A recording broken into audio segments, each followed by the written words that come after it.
This is A Certain Style of Podcast, episode 24. This week, we are joined by Karis. She is an artist.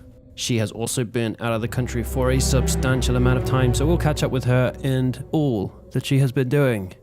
We talk about Wales, we talk about some food, and also some near-death experiences, which gets a little too real at one point, but we kind of laugh it off. So if you like that kind of thing, then stick around.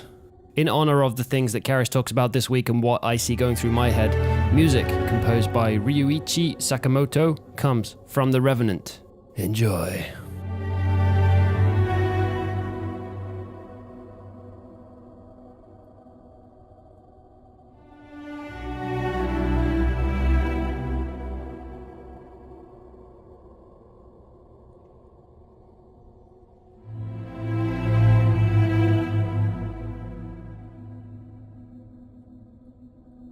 Hey, hello, hi, and welcome to A Certain Style of Podcast, episode 24 this week. And he's not here.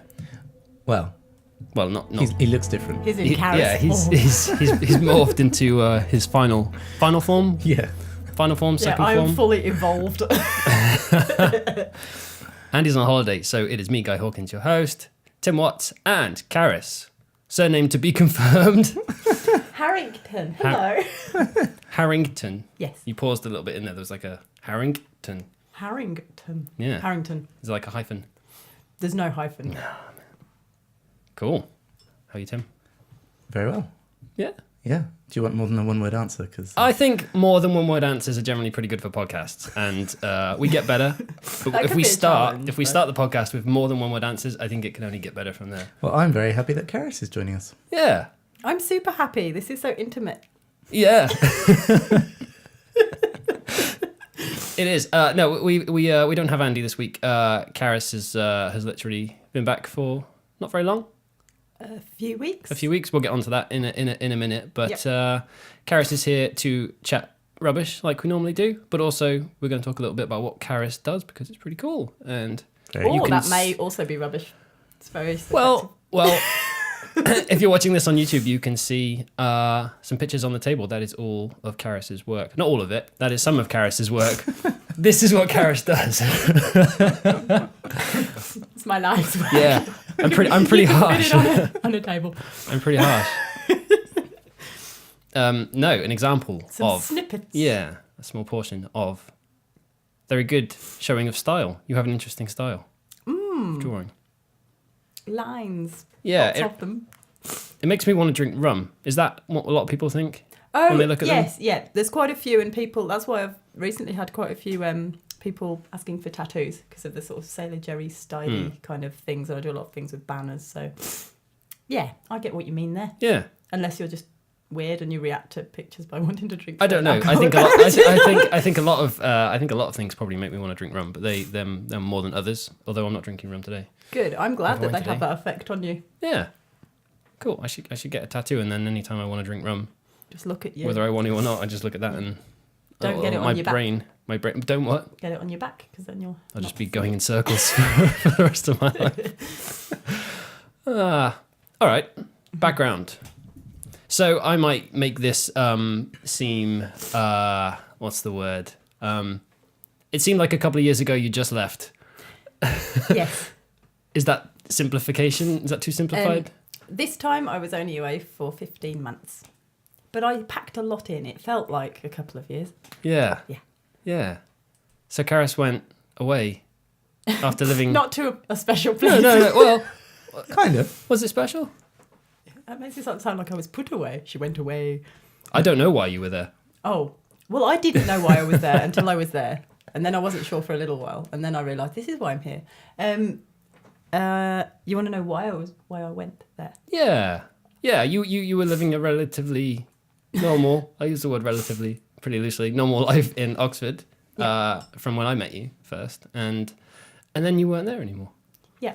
But I did come back again and then I left again. How long were you back for in between going aways? Like a year and a half? No, it wasn't even that long. gosh. Let me just work it out. It was probably about a year. Yeah, about a year. Yeah. But that went very quickly. Mm.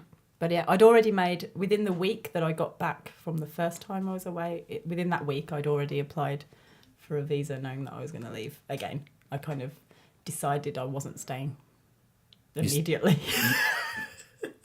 So where did you go? In Kiwiland. So I'd already been to New Zealand a few years ago, but just for a very small amount of time.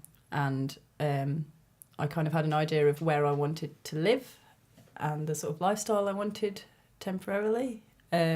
And so that's what I did. I went back to Queenstown because I love Queenstown and I hate Queenstown, but I mostly love it. And yeah, it was exactly what I expected it to be.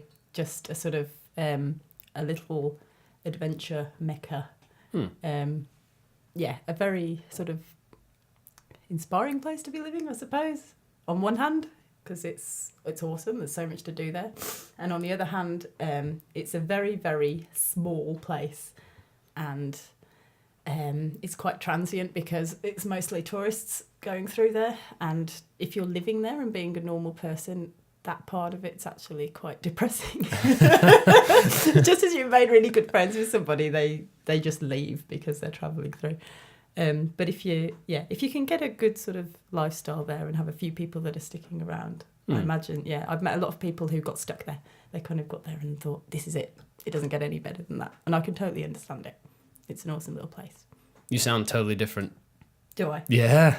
Really? Yeah, it's really coming through. Like when I'm talking because about we're it. kind of quite on headphones, so everything's very direct. But yeah, you sound considering you had a relatively strong accent to begin with, that strong accent has been forced out by another one. Yeah. I do converge. Is that because you're trying to talk nicely? I don't know. Wait until I finish that. I've been talking like I'm from Cornwall this week because my housemate's Cornish. Oh, do you do that thing where you pick... Yeah, I'm really bad and people think I'm, mocking them when actually it's just a mockery You of are myself. mocking them, just not with the accent. No. But when you realise you're doing an intimidation, well, it becomes that an imitation of them. You just do it way worse. This is why I tried to have a Kiwi accent for a while, and people were thoroughly confused. But yeah, so I started off in Queenstown. That was my original plan was go to Queenstown and play it by ear. And then lots of things happened which I didn't expect. There you go. Brush over the interesting bit. Okay. Don't do that. So I went there expecting to fall in love with the lifestyle and stay. And the lifestyle is that of? Being outside and doing a lot of adventure-y kind of stuff. A lot of climbing and a lot of cycling and a lot of jumping off things and just, crazy stuff. Did you ever catch your food at any stage? I went fishing a lot. I didn't catch anything. I ate a lot of caught fish. That's fishing, isn't it? You sit there and nothing happens. Yeah, because I'd thought about taking a rod. You can get those little compact rods. I was going to take one on my bike, but So you just went So fishing. what did you fish with? So you went to the river.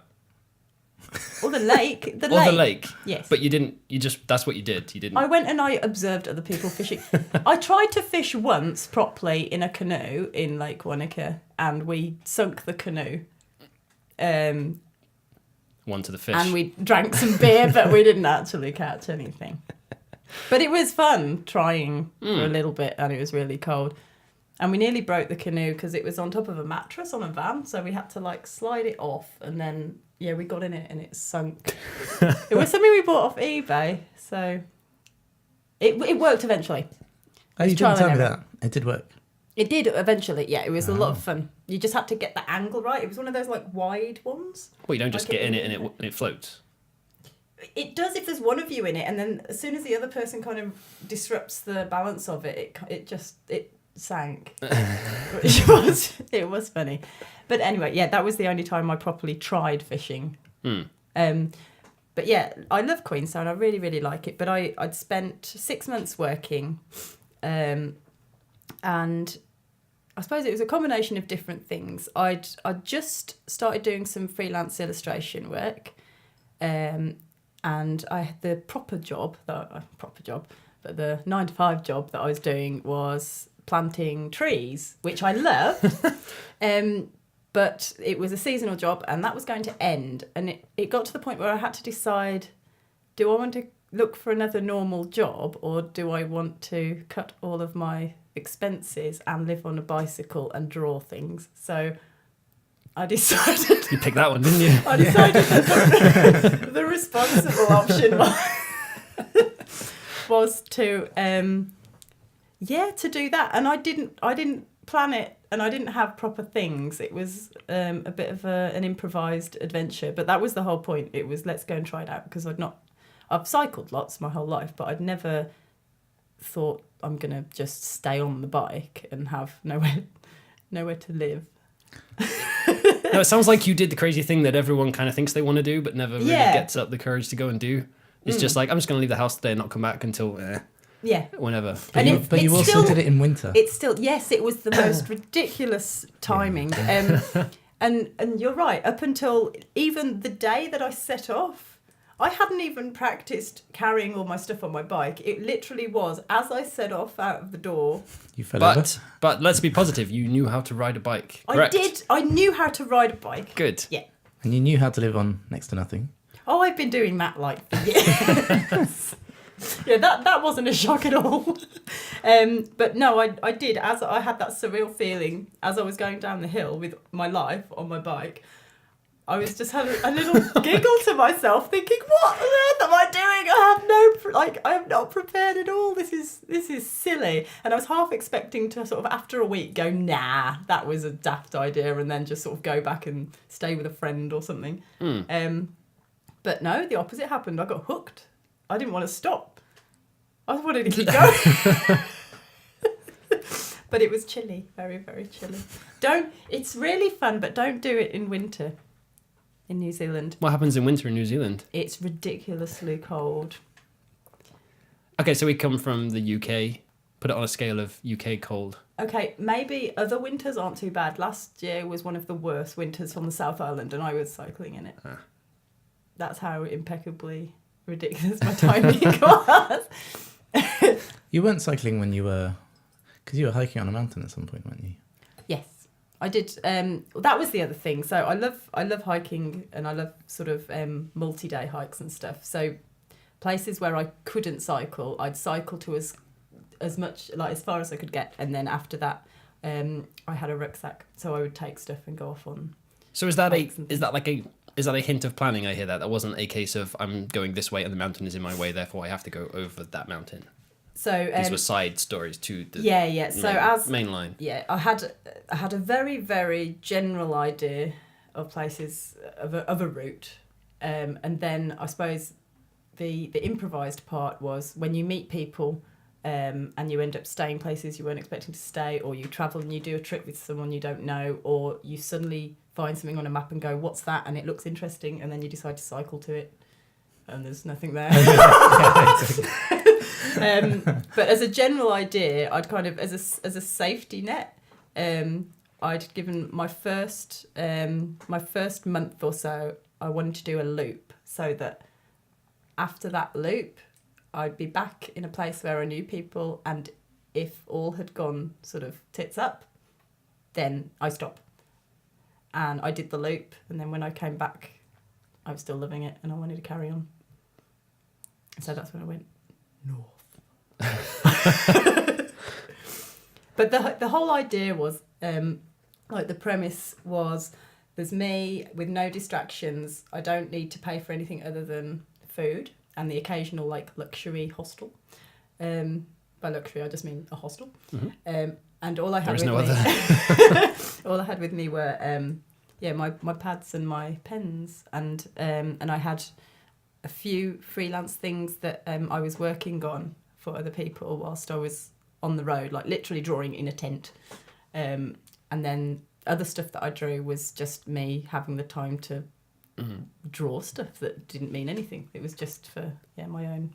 So did because I want to know if because everyone, like as I said, has the thought of just walk out and go and do stuff and don't really like pay for things, just live off of whatever. Did that enhance creativity in any way through drawings or anything, or did that kind of stay the same? It's funny. You always, when you're busy, because I'm busy again now. I haven't got any time again now. And as soon as you've got no time, all of these ideas, like I've got lists of things that pop into my head, and I'm like, oh, I'll do that the next day off I have or whatever. And I got into this. It was so strange. I had all of this time, and I was spending so much of it not drawing. Like I could have spent every hour of every day drawing. Well, I was cycling. It was kind of like having a job because I was cycling for however many hours a day. And then if you'd had like a relatively wet day or a cold day, or you just weren't feeling great, the last thing you really wanted to do was like have a torch whilst you're drawing in a tent. But it was good having deadlines for other people, because that meant that I had no choice, and I had to create work whilst I was going. And so I'd treat myself to staying in a hostel, and I'd do my work in a hostel, and wash myself, wash my clothes, do all the kind of normal stuff, eat a few decent meals. And during that time, when I was doing stuff for other people, then I'd kind of get a chance to go, that's what I was going to draw the other night. And I was thinking about it while I was in a sleeping bag. But yeah, it was not having that time just to get stuff out of your head and actually started on a page, just stuff that I don't know if I'd have bothered starting any of those things if I'd been too tired from normal 9 to 5. And events, definitely. Like most of the stuff that I drew when I was on my bike were all triggered off by ridiculous things that happened, which would not have happened if I wasn't living that strange existence for a while. Let's look at one of them. Yeah, shall I give an example? Yeah, pick one. Okay, so, Lebanon. Okay, so. Is this? Yeah, that's the one. Do I do that? Yeah, you can get it pretty close. It's quite a wide lens, so that's It's a large molar. So the story behind this. So it's a really corny idiom, but yeah, the only true wisdom is knowing you know nothing, and that was brought about by probably the most significant thing that happened whilst I was away. And I came back feeling very, very lucky and very, very insignificant and, well, like a massive idiot, really, because I'd got myself into a bit of a pickle. And this first time out, second time out? This is when you came back. This was after that. Right. I decided, this is what I want to do for the rest of my life, and carried on. And the only way I can describe it is sort of because you're on your own for such a long time, and you are doing something a little bit odd. You suddenly have this sort of sense of empowerment, and you kind of forget that you're just a normal human sort of thing. And so you start doing things that are really irrational. Right. And you start risking things that like normal people would kind of intervene and go, I don't think that's a good idea.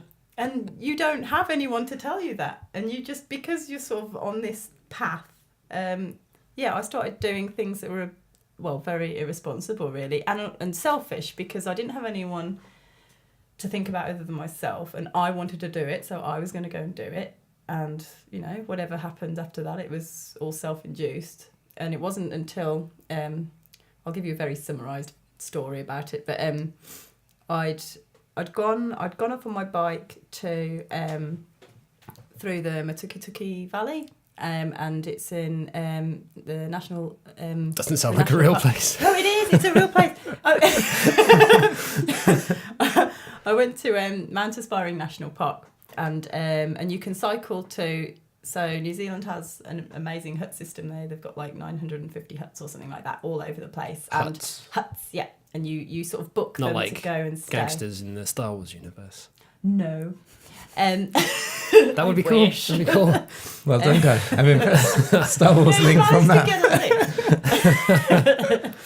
And this one hut, you can cycle. I tried to cycle to a few and had to sort of hide my bike in bushes and things because they're not cyclable. But this one you can.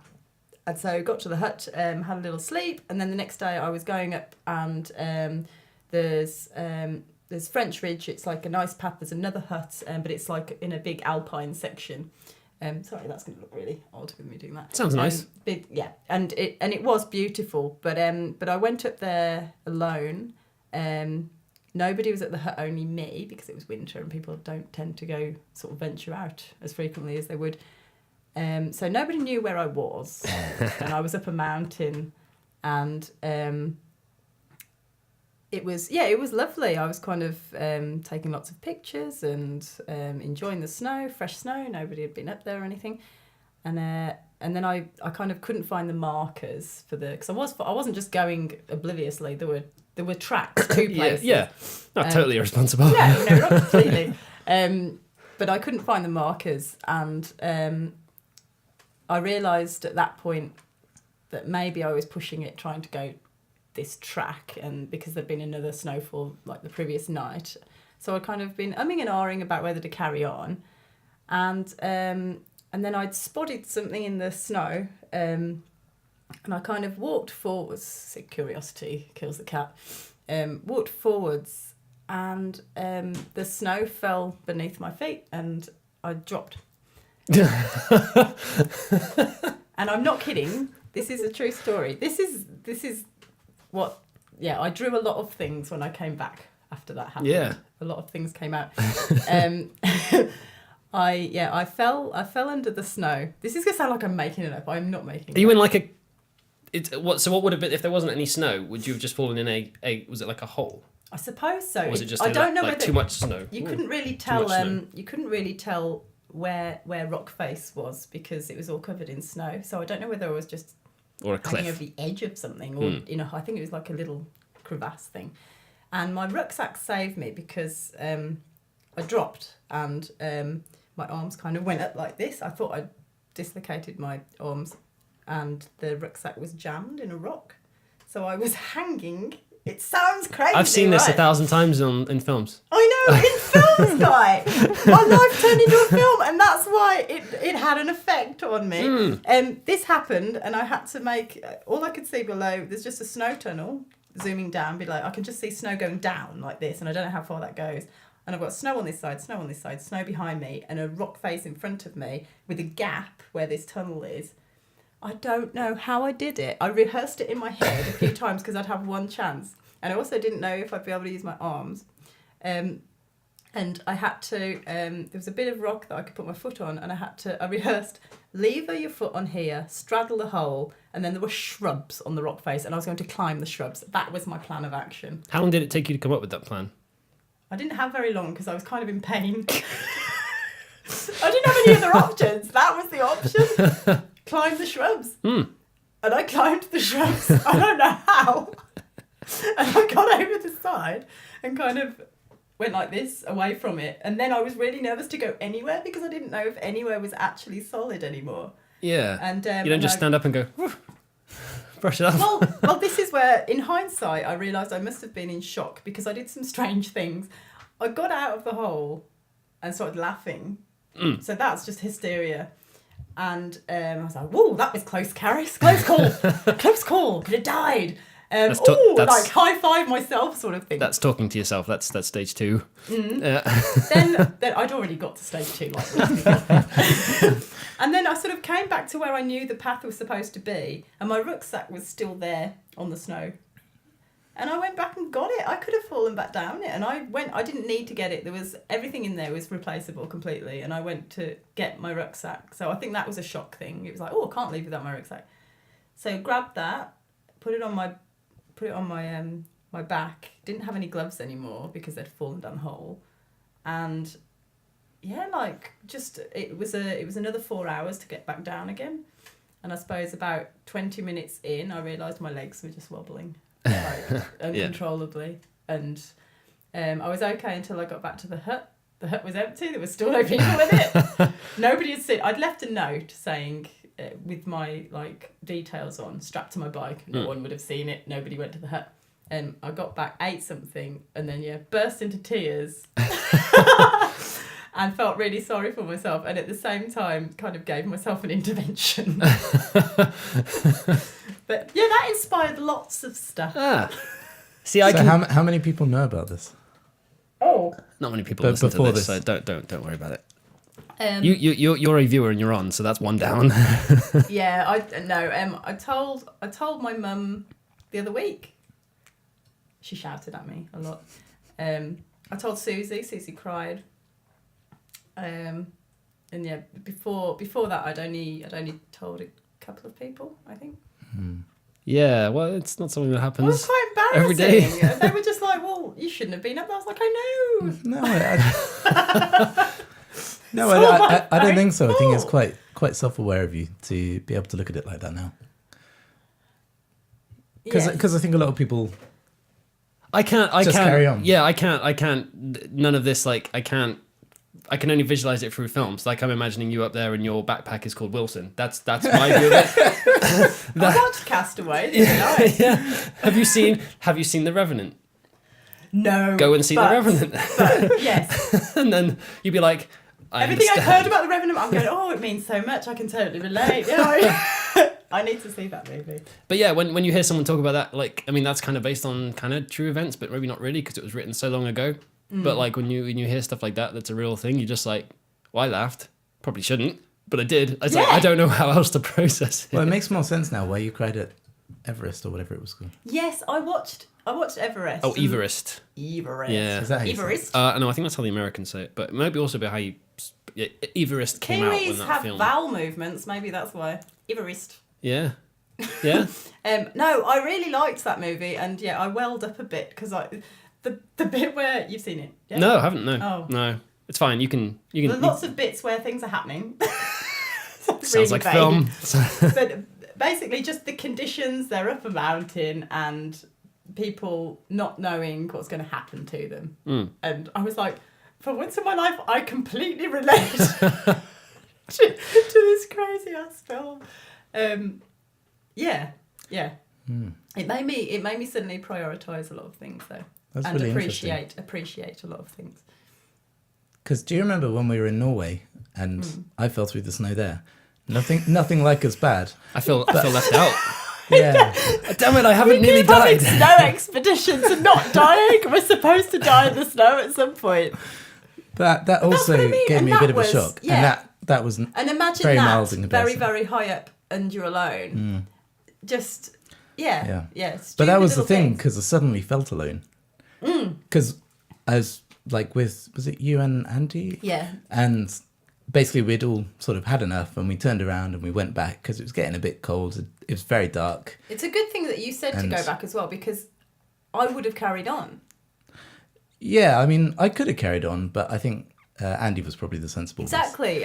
But you need, that's what I've realised. You need yeah. like a sensible person around to just, it's one thing to have an adventure, and then it's another thing to really seriously injure yourself or die because you had an adventure, and you could have had half the adventure. Yeah, is it really worth that? Exactly. Everybody that needs extra. a Sam. Everybody needs a Sam. No, I do not need a Sam. Thanks. I'll be running away. Don't touch me. But on our way back, those two were walking in front of me, and they couldn't have been more than like Karis was probably behind Andy, and I was behind Karis, I'll say, and couldn't have been more than 3 meters in front of me. And I walked over the path that they just walked over, and I fell through to my waist. And Is it water? no, I've no idea what was below. It was like about a foot of snow or something, fell through, and I've no idea what was underneath, but it was only one leg, so I could sort of get myself back up.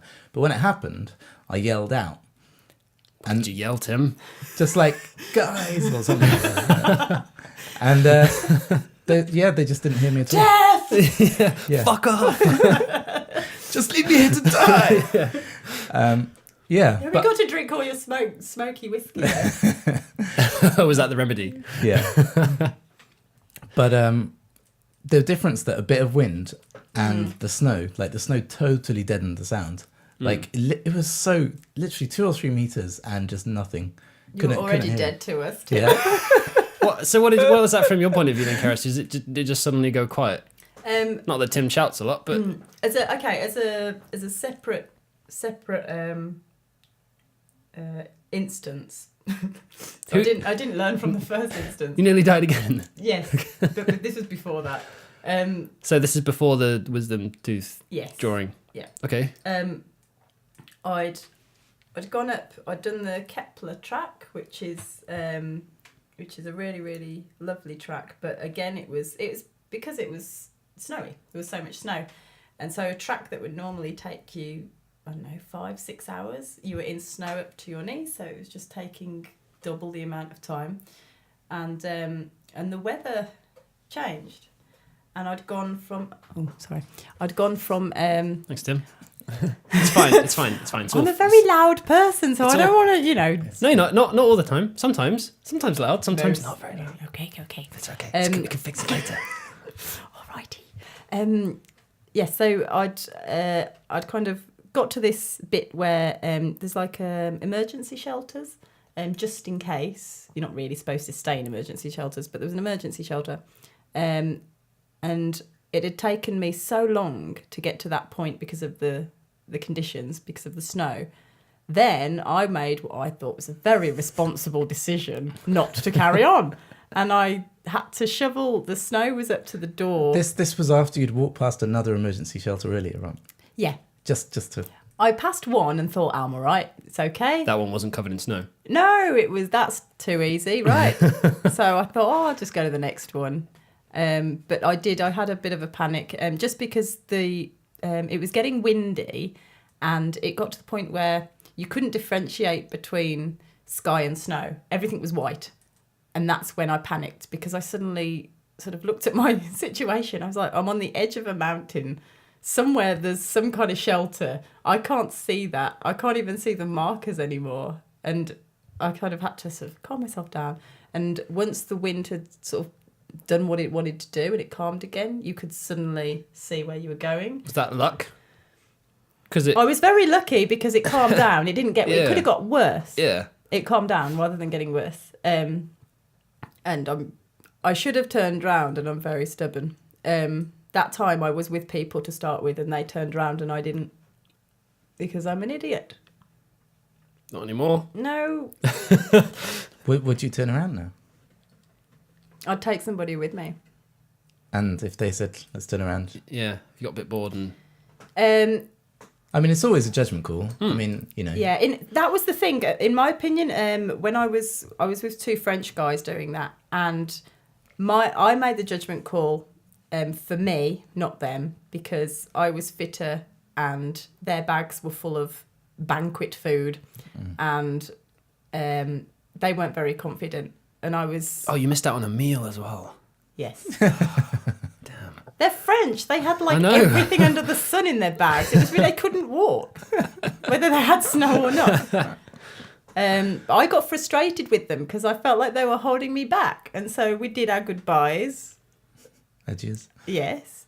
And I went on, and yeah, it was fine up until that point where it started getting windy. And then I was so close to the shelter at that point. I was just lucky that it didn't get wet. And it was the coolest place I've ever stayed. That's all right. That's all right then. Literally the coldest. Yes. Yeah. All my stuff. I thought you said coolest, but you did, but in a very different way. Yes. Coolest and coolest. Mm. That's all right. Yeah, that's a good trade-off. Yeah. So Karis had to dig her way in. Yeah, so I had to... So there was snow, covering the door. This all sounds like I'm making it up. It was true. No, it does. But the whole time, I still had my sense of humour. I was giggling, thinking, snow in front of the door, this is adventurous. So sort of shoveling the snow out of the way. There was a hole where there should be a doorknob. So I had to stuff snow into it to actually... stop wind coming through the door. Smart. Yeah, I thought that was smart. And then I tried to melt snow to drink some water. Yep. I believe that's what you do. Yep. And had the most atrocious night's sleep of my life because it was so cold. And I made the mistake of taking my clothes off. So I've got a sleeping bag that's, if you're naked in the sleeping bag, that's like the warmest you're going to be. You're supposed to be naked in it. And also I was soaking wet because I've been walking all day in snow. And so I took everything off, including obviously my walking shoes. And if I'd been better prepared, I'd have put sort of my shoes upside down with newspaper or something in them, but I didn't really think about that at the time. I was exhausted and just happy to have a shelter. I don't think I would have thought about that if I went for a walk just out here. I'll think about it now. Because when I woke up, my boots had shrunk several sizes because they'd frozen inside, so I couldn't get them on my feet. So I had no boots. Midget boots. They were midget boots. I had no boots anymore. And all of my clothes had frozen and I couldn't get them on. And I had to roll around the shelter to warm my clothes, to thaw them. So I was rolling across my clothes. On them? Yeah, they were all sort of like a cat. Like a cat on a rug. Yes, exactly. To thaw them out. I'm sorry, this is a very tragic incident, but it's being told very funny. I'm sorry. I was laughing and crying doing this. I wonder if that's what's going through a cat's mind most of the time. Just thaw Laughing and out! crying. Just laughing and crying the whole time. That would explain a lot. Eventually, I sort of broke into my clothes, but I couldn't put the boots on. So No one's ever used that phrase before. No one's ever broken into a pair of clothes. A pair of shoes maybe, but not clothes. Right, this is why actually I wish someone had been there just for the comedy value, because they could have... If I hadn't known they were there and they were just watching it, so hilarious for an outsider. So I had to do the rest of the traverse with my boots on my hands because I was trying to warm them up.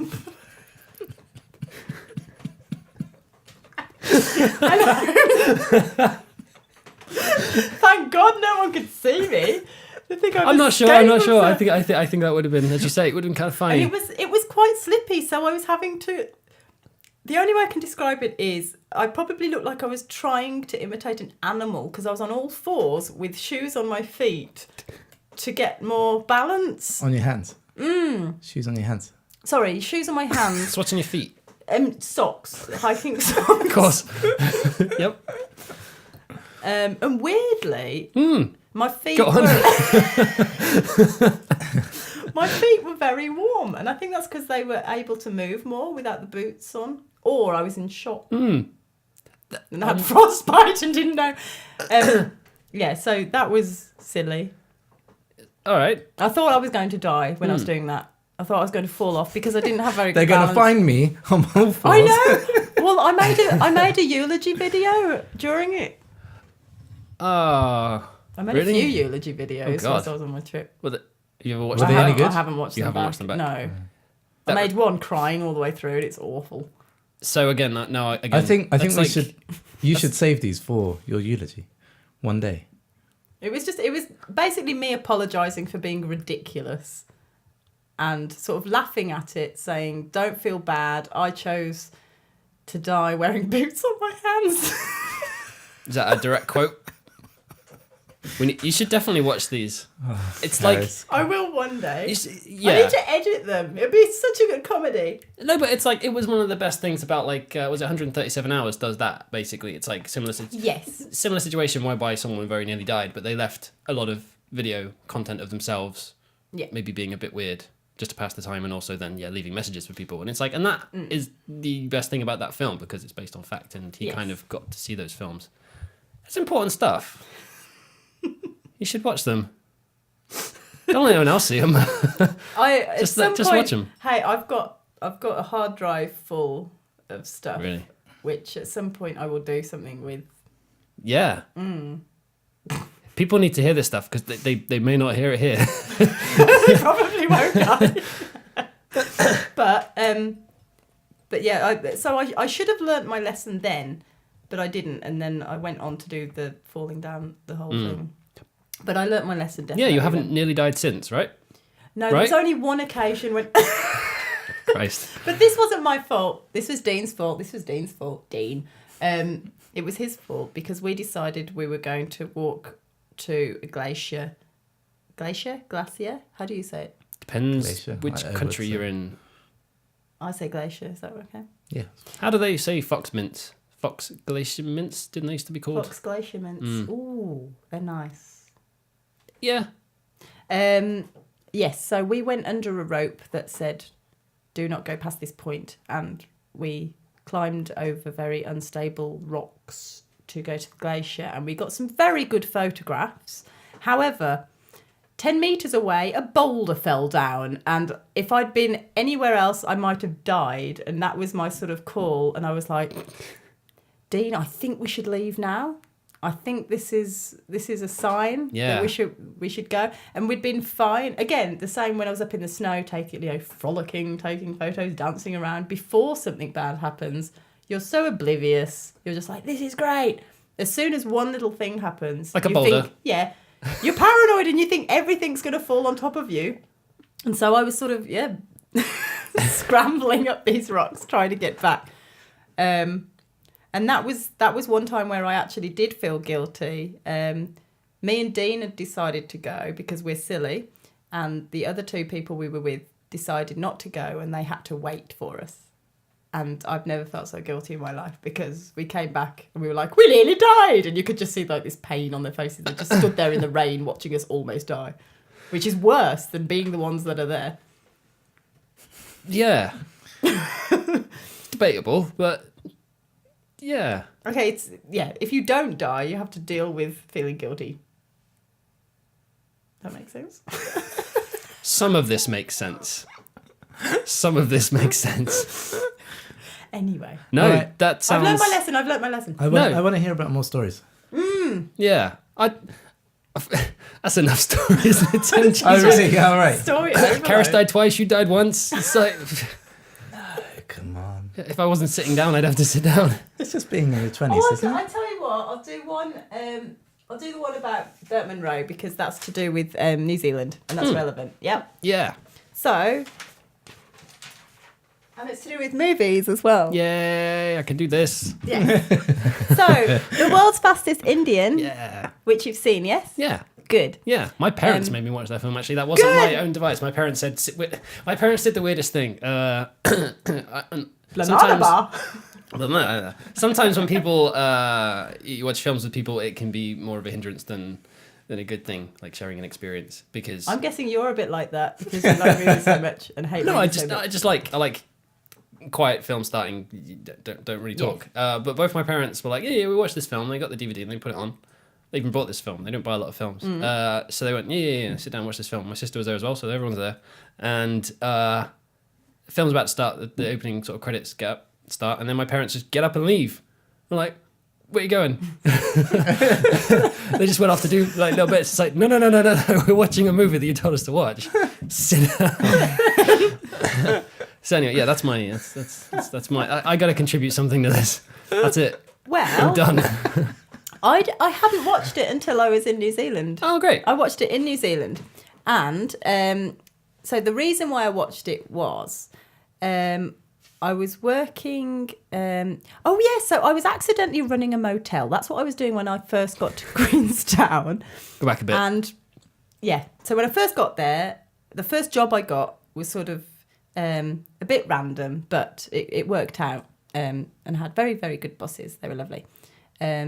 But yeah, I was sort of running this motel. So like Norman Bates, but without like the psycho stuff. Did you inherit a hotel? Anyway, there was one week where everybody who was staying at the motel were bikers. Everybody was bikers. And I was like, oh, something must be happening. Why are all the bikers in town? And I was completely ignorant to the fact that it was there was this sort of big event, and it was to celebrate Burt Munro, basically. And that's when I'd been chatting to a few of the guys that were staying, and they were telling me all about him, and they were big fans. And then they were telling me about the movie, and they couldn't believe I'd never seen the movie because it's got Anthony Hopkins in it. So I was like, okay, I'm going to watch it. And so I watched it and absolutely loved it. What a place to watch that film for the first time. Yeah. And a time to watch that film for the first time. And as a sort of unrelated thing, when I went to go and do the Rootburn track, it's like a 3-day sort of hike thing. The guy who drove the bus was in the film, and he met Anthony Hopkins. And he told me all the frames to like stop on. I might think he was like an extra. so he was like in really sort of random scenes of it. I love it when extras he's so proud. They describe the scene they're in, and generally it's a big crowd scene, and they've like stop framed the film to find it. Yeah, and I've already forgotten what he looked like. So I'm never gonna find it. But no, he said he really, really liked Anthony Hopkins, and he was a charming man. and that he'd arranged for his wife to go and meet him, and he was a little bit nervous about that. But apparently, yeah, he was a gent. Very nice guy. So you drew a picture? Yes. I did. No, I really like the movie though. If anyone hasn't watched The World's Fastest Indian, watch it. It's a good film. And I didn't think Anthony Hopkins didn't do too bad a job of the accent, actually. It's a strange accent. Invercargill. Is that what it's called? A strange one. That's where he was from, Burt Monroe. Yeah. No, that's good. I like that story.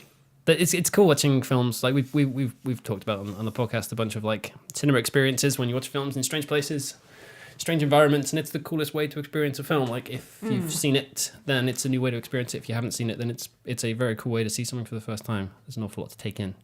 So yeah, seeing that film there and then, best place. Yeah. Yeah. Yeah. It's almost like you should sort of commission a biker gang to sit in the cinema for certain films. Yeah, you probably could if you got enough money. I mean, you've got enough money, you can do anything. That'd be pretty good, wouldn't it? Yeah, I don't think people are creative enough that have lots of money. That wouldn't be the first thing I'd do, but maybe it would make the list. Like 50. Really? It's the 50th thing I would do. Wow. I don't know. No, it wouldn't be in my top 1,000. I don't have that list. It wasn't on my list until just now.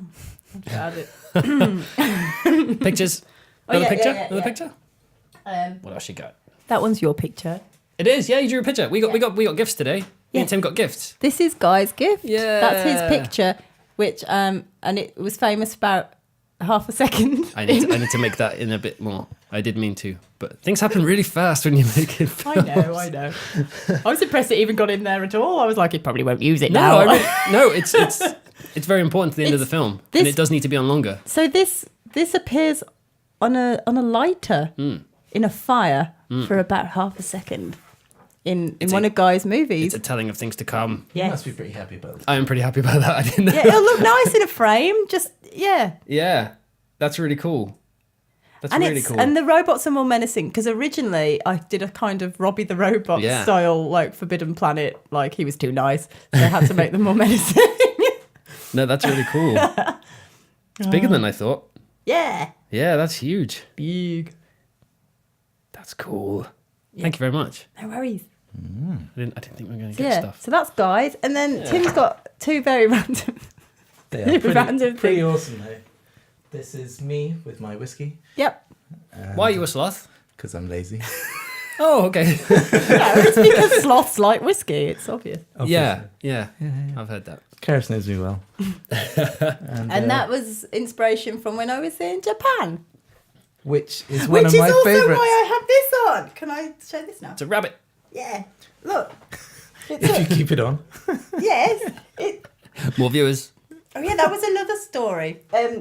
All right. A rabbit with a big head. And this was bought on, I'm probably going to pronounce this wrong, but according to what was being sold there, this is what I think it should be called, Tacky Shitty Street. Sorry, we get things wrong all the time. There's a lot of tacky shit on Tacky Shitty Street.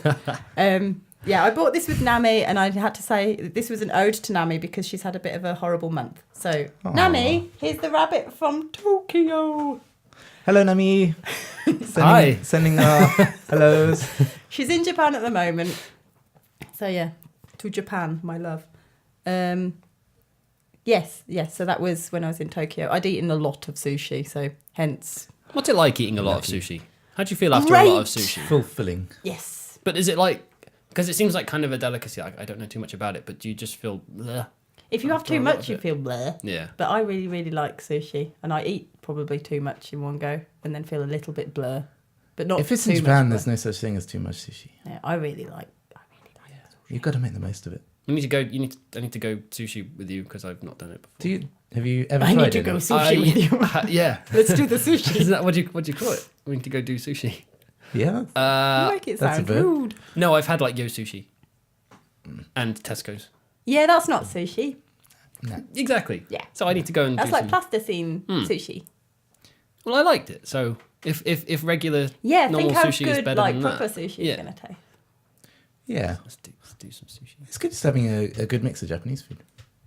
Get some raw fish and get some other stuff. Make explosive sushi. I always put too much in it and it explodes. That when kind I of cut explosive. It's like, What's explosive sushi? When you roll it, I overfill. Oh, like a fajita. Kind of. Yeah, I do explosive fajitas too. Yeah, no one can make a fajita. Except the burrito guys in the shop, they can do a pretty good job, but no one else can make them without it splitting or making a mess. Yeah. You're supposed to roll it on top of another one, so anything that drips or falls out goes into the next one you make, and then you roll it again. Or have a How'd plate that work that's with the made last out one? of burrito. Sorry? how does it work with the last one? You have to have a burrito Well, it doesn't matter. plate. It doesn't matter. The last one you just scoop it up with a fork, but you don't get, because the thing is, if you put a fajita down and there's crap on the plate, you wrap it up and then you've got crap on the outside of the plate and your hands get all messy. And the whole point of a fajita is not It messy. does sound stressful. They are quite stressful. I had one of the most stressful times eating fajitas once because I was quite young and I hadn't been introduced to them for that long, so I was trying to make one. I feel this is somewhat this is non-comparable to this is falling entirely- through the snow. But, On the but you scale, give it a go. on the Sorry, I scale of totally know what you mean. This time I had a fajita. on the scale of nearly dying and my fajita incident, no. I may as well stop now. I got really. I'm still really interested. Oh, good, thanks. I got nowhere to go, so I was making fajitas, and I was just they didn't work. The fajitas didn't work.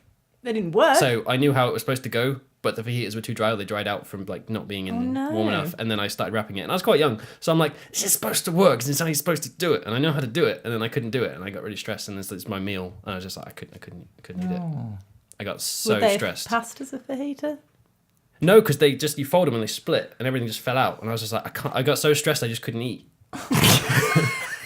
That's awful. God. I had a similar experience with some salmon that had too many bones in, Ooh, bony salmon. and I just got too stressed and didn't eat it. Food shouldn't be stressful. No, I agree. Yeah. Like that's one of the things that worries me about some foods. It's like eating spaghetti products in front of people is quite stressful. I've just Or thought noodles. the only thing that would have been worse, like, Is if I would have nearly made- died. Well, no. if when hanging in the snow hole, someone told me I had to eat a fajita, that would have increased the turmoil. Really, a fajita specifically, or any food.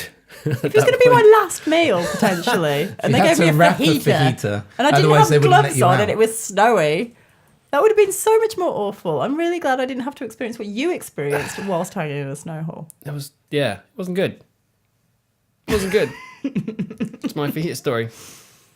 Let's never hear of it again. I think you should draw something to. Oh yeah, something fajita. I wish I could Get draw. that out of the If system. I could draw like this, I would. Do you ever draw stuff? I used to when I was a kid. I used to be very good. I used to have this weird thought that I could. Like when you get in a zone and you can just do stuff. Like Like climb mountains yeah. unsuccessfully. No. But this would be the opposite. This would be like I can't mountain climb at all, but today I feel like I can do it, and I got up that mountain and climbed it successfully. Like I wasn't very good at drawing, but every now and again I would draw something and be like, it's actually not half bad. Yeah. And then could never copy it again. Like and these aren't just copies of stuff. This is like I once drew Godzilla when Godzilla came out in like '97. You know, the one with Yes. Matthew Broderick. It's a real sad film. It's a real sad film. Really sad film. It's not supposed to be, but it really is. And so I drew a Godzilla from that, and it was like the perspective was kind of cool. It was like his head was coming down, and I was really proud of it. And then I couldn't ever draw it again. It's like you had momentary. Yeah. Have you Talent. since seen it? Sorry. Have you since seen it? Yeah. It's not like that one I showed the other day. That's just crap. That was a crap drawing then. It's a crap drawing now. But this was like half decent, and I still have it. So if I can find it, This is the problem though. I'll bring it in. People that don't draw for anything other than a job, they regard drawing as something that kids do, so they don't do it. But even if you draw something and you're like, it's a bit crap, there's a lot of fun that goes into drawing. Like, it's so entertaining drawing stuff. I like shapes. I like just doing the kind of thing you just draw stuff on a page and then it becomes something. I like doing that. I can't like draw a person, which is really annoying because I'd like to be good at storyboards. I was going to say, because But- I was going to ask you if you ever did storyboards. If I do, it's stickmen. Which It's stickmen. Do they have clothes? No. I have to point out whether they're male or female. They don't even get a little. They don't even get like a triangle. Instead of a face, it's just an M or an F. No. I'm kind of wondering now if that's how you see people in real life. F M. Yeah, I don't know what happens if I see a cross. F and M. Just glitches between the two until they become successfully female or male from male or female. Have you ever played? This is a game that I did recently with somebody that was saying they love drawing, but they're crap at drawing, and so it was a way of there's no pressure. It's just a fun thing to do. You know the game where you have to draw a head? Yeah. Yeah. I know it. Yeah. Yeah. Yeah. That game. Yeah. I haven't played that for a long I time. don't know this game. You do it. You do. You would have definitely played this at school. You draw a bit, and then someone else draws a bit. So you draw a head, and you leave a bit of the neck showing, and then you swap. Everybody swaps. You end up with a sort of mismatch head, body, legs. But it's really interesting because you suddenly get an insight into people's imaginations. People that you thought were really normal draw the most crazy shit. You can do it on with words. paper. It's amazing. You can do it with words as well. You do the next line of a story thing. But yeah, the drawing one is good. But again, yeah, same thing. It's like, what is someone gonna? Me and Jim have played one of those games where it's a little bit like Cards Against Humanity, but you've got to make up stuff. So they give you the line, and then you've got to come up with funny things that will go with that, like 2-word phrase. Okay. Like super villain. Yeah. And then stuff that goes along with it, whether it's superpowers or whatever. And we were the group of people that didn't necessarily have the same sense of humor as we did. So we thought we were doing great. We were just like writing all this stuff down, laughing to ourselves. And it came to the announcement and they read them all out and none of our stuff was getting picked. They were out of the loop, not you. Yeah. Oh, yeah, no, I didn't feel bad about it. I was just like, what a shame. No Shame for them. appreciation for your genius. Yeah. But yeah. it's really good because it's instant stuff. So it's a genuine insight because you haven't got time to think about anything. You haven't got time to prepare. You've just got to draw what comes into your head. And some people draw crazy stuff. I think with me, I tend to find that what I draw tends to be based on what is coming from the pencil rather than what's in my mind. Like I start drawing. Ouija board. It sounds like a Stephen King novel. Like I start drawing automatic a nose. writing, Tim. Start drawing a nose, and then it looks like a triangle or something. And it's like, okay, so this is going to be a triangle nose person. I knew you'd come up with like geometrics. I can't draw. So It's because your brain's it's clouded with physics. I don't know.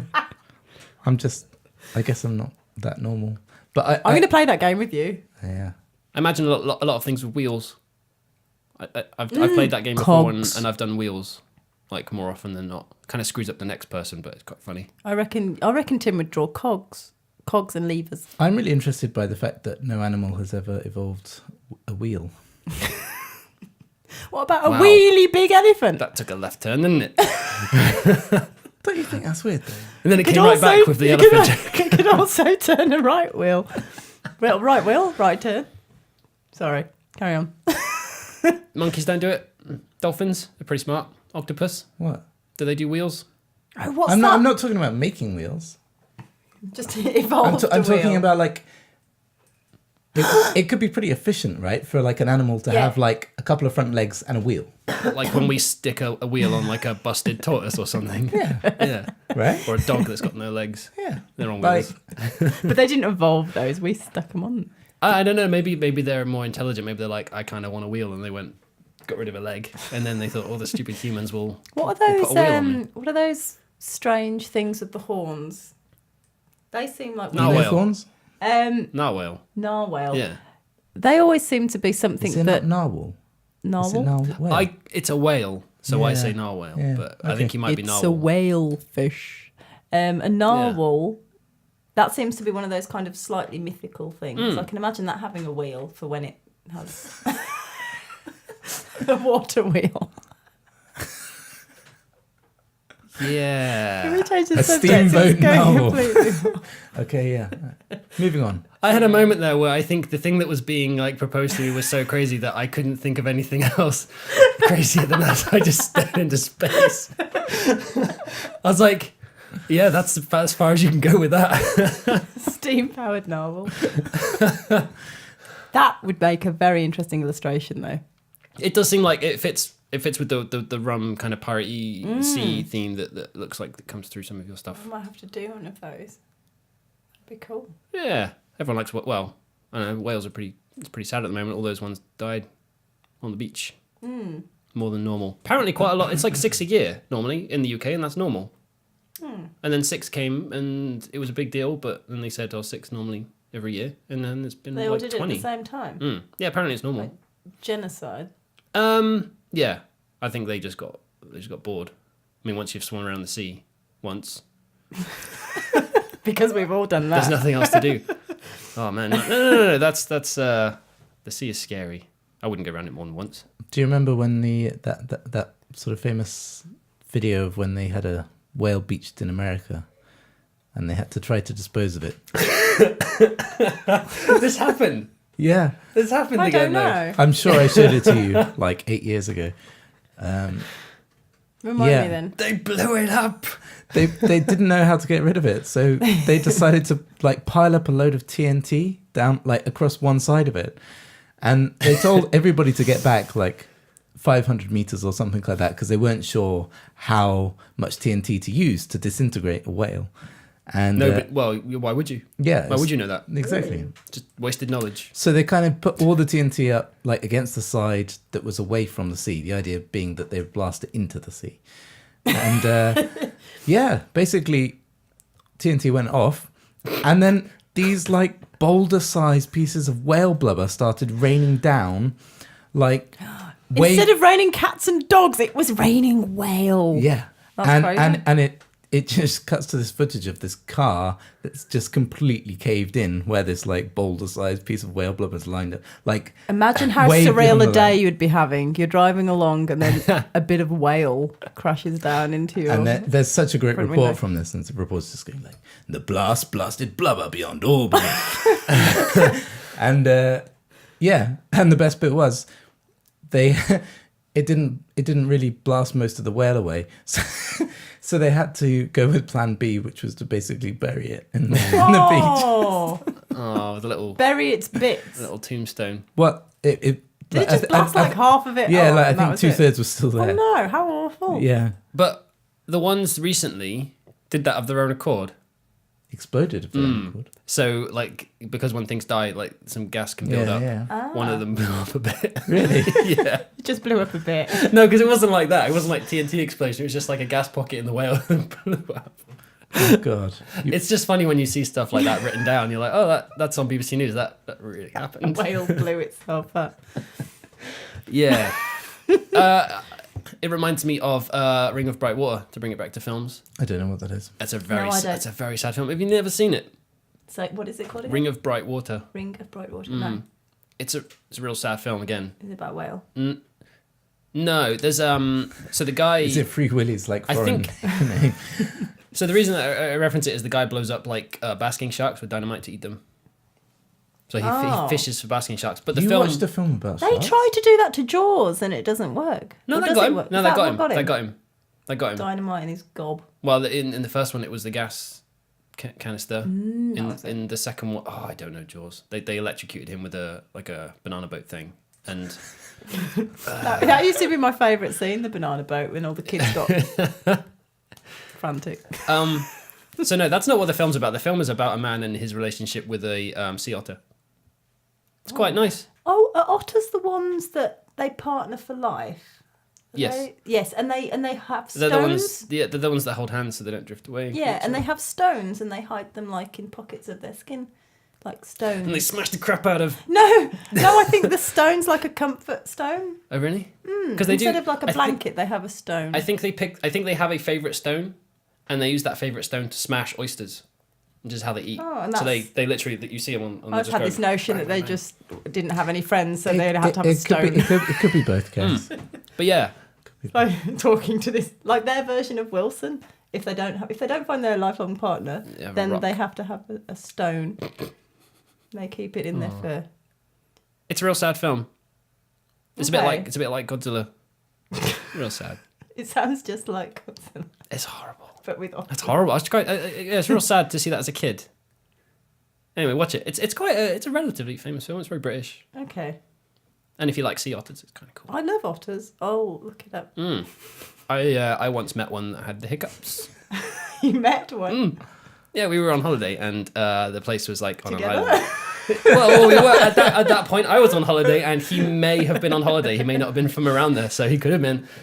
They had this like pier, and the sea otters would come up, and the fishermen guys would feed them shrimp. I think that's what they eat. They've thrown them something, and one of them had hiccups. Oh. It was cool. It's funny when stuff has hiccups, like cats, dogs, because they don't know what's happening.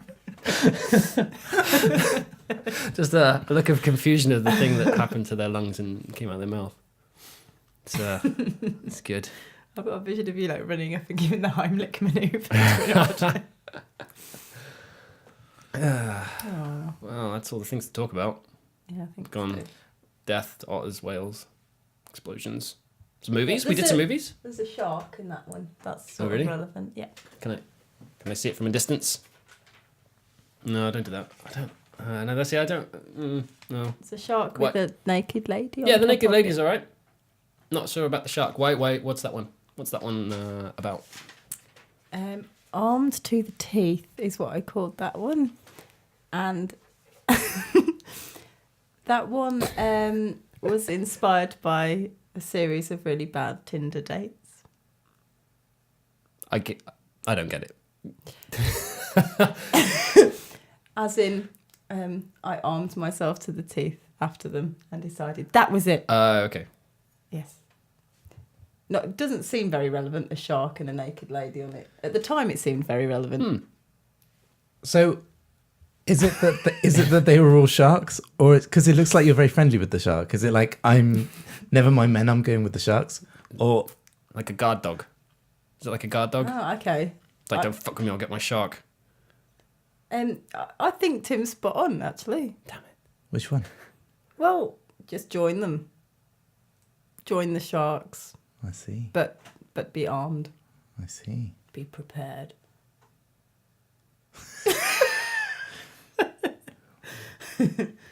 And then after that, shortly after that phase, was when I decided to go and live with my bike instead. Oh wow, that Tinder screwed you up big time. Yeah, you should have seen some of the posts that Karis made about her saddle. Yeah.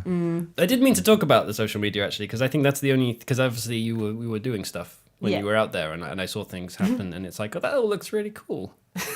And then I realized you died twice, and it's like, looking in hindsight, not so cool. But like, yeah, seeing it over social media was kind of nice. Like, Yeah, you were they- always doing They something were the very pleasant different. highlights rather than the Okay. gruesome undertones.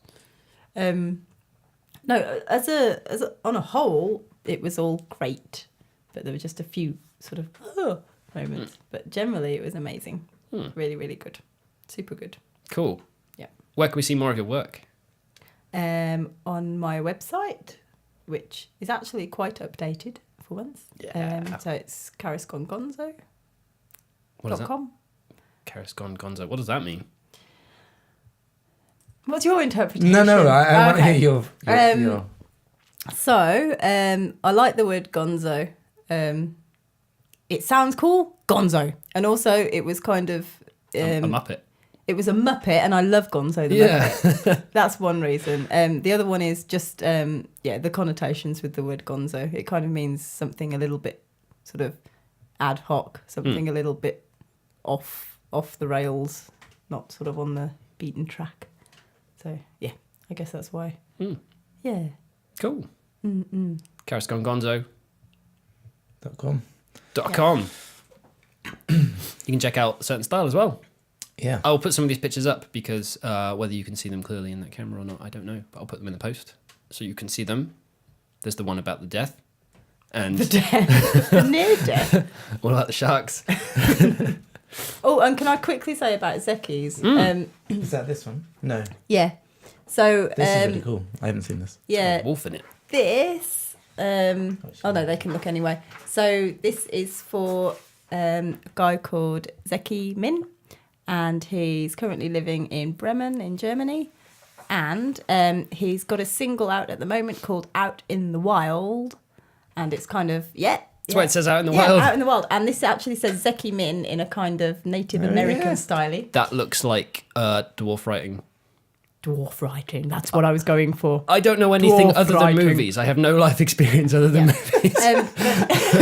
But yeah, so Zeki Min, check him out. And it's a really nice song, actually, Out in the Wild. Really, really nice song.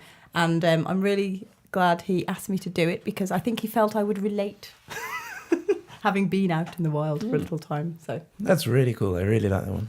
yeah. So I'm going to, I need to chuck it into Illustrator and start playing. But I think it's pretty much going to be black and When did you make this? I finished it this morning. Wow. How long does it take you to do like these roughly? It takes a little while to come up with the actual concept and make sure someone's happy with it. Like this started off in a few different ways. It had all sorts of different head things going on. And then, once he was happy with the general concept, then the inking up just takes a couple of hours.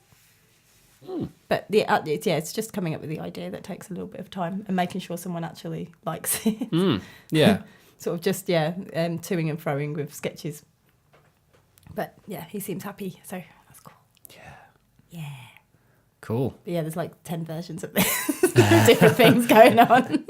But that's like that's one of the things I like. I like the process as well. Yeah. It's like the bits going along to get to the final thing is pretty. Yeah, well, it's given me ideas interesting. to use. I'm going to use one of the earlier sketches for something else of my own. It's kind of given me another idea. So. Yeah. Cool. All right. Yeah. Check out Karis Gongonzo. Check out acertainstyle.com. And we're also on Facebook, which, if I can remember correctly, is acertainstyle.com as words. And we're also on Twitter. But I can't remember what that's called, so we'll leave that. That's a certain style or something. Yeah. It probably is. It's probably _certain style. In fact, I'm pretty sure that's what it is. All right. Cool. Thank you, Karis. No worries. Thank you. Yeah. That was very cool. You should come back. Yay. Thank you, Tim. I just sat here. I'm happy. It's nice having you in this ear, Tim. Something very discomforting about it. Cool. Bye, guys. Okay, bye. Bye. Thank you very much. Goodbye. Oh my god. Ba ba ba ba ba.